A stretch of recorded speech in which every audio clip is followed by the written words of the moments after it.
लोकसभा चुनावों के बाद बारी आ गई है स्पीकर ऑफ लोकसभा की, यानी कि अध्यक्ष लोकसभा का। कौन बनेगा 18वीं लोकसभा का अध्यक्ष?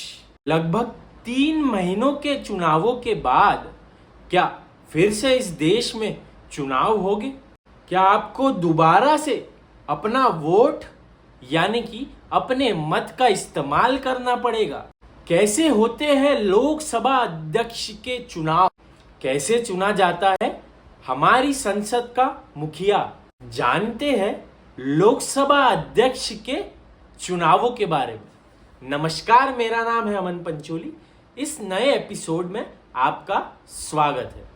स्पीकर ऑफ लोकसभा, लोकसभा अध्यक्ष, संविधान में presiding officer of lower house. कई राज्यों की विधानसभाओं में जैसे कि अध्यक्ष महाराज, ऐसे भिन्न भिन्न नामों से पुकारने जाने वाला ये पद देश के लोकतंत्र में बहुत ही महत्वपूर्ण है। हाल ही में पूरे देश में लोकसभा चुनाव संपूर्ण हुए। लोकसभा चुनाव होने के बाद नई सरकार का गठन हुआ है। आपकी जानकारी के लिए बता दूं, चुनावों के बाद संसद के पहले सत्र में एक नए लोकसभा अध्यक्ष का गठन होता है और कैसे ये हमारी लोकतंत्र पद्धति के लिए बहुत महत्वपूर्ण पद है, चलिए इसे समझते हैं। जिस तरह से मेंबर ऑफ पार्लियामेंट एक लोकसभा संसद की जवाबदारी अपने मतदार संघ की होती है, उसी तरह से लोकसभा अध्यक्ष का कार्य सभी सांसदों और पूरे सदन का होता है। जिस तरह से आपका सांसद अपने निर्वाचन क्षेत्र का प्रतिनिधित्व करता है, उसी तरह से लोकसभा अध्यक्ष पूरे संसद का कार्य संभालता है। असल में देश में सरकार का कार्यकाल 5 वर्षों का होता है, उसी तरह से लोकसभा अध्यक्ष का कार्यकाल भी सरकार बराबर ही होता है। लेकिन नई सरकार चुनने तक लोकसभा अध्यक्ष का पद बरकरार ही रहता है। नवनिर्वाचित सरकार का गठन होने संसद में से एक प्रो टर्म स्पीकर का गठन होता है।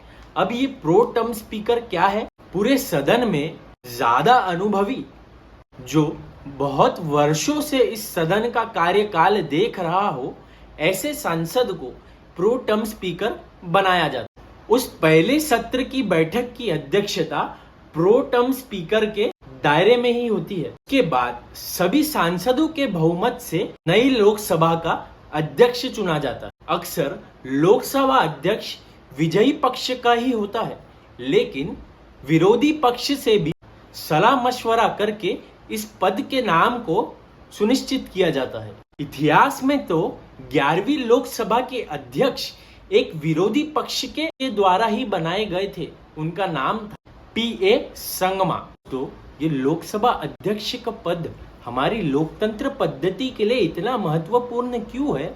जिस तरह से एक क्रिकेट मैच पे टाई हो जाने पर सुपर ओवर होता है, उसी तरह से एक बिल पास करने जब सभी सांसदों की वोटिंग की टाई अप हो जाने पर लोकसभा अध्यक्ष का निर्णायक मत उस बिल को पास करने पर बहुत ही महत्वपूर्ण कार्य करता है और लोकसभा अध्यक्ष का फैसला आखिरी फैसला कहलाया जाता है।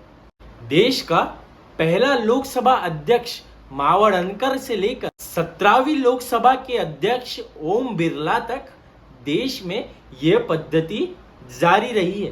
उसके बाद 18वीं लोकसभा की बारी आती है।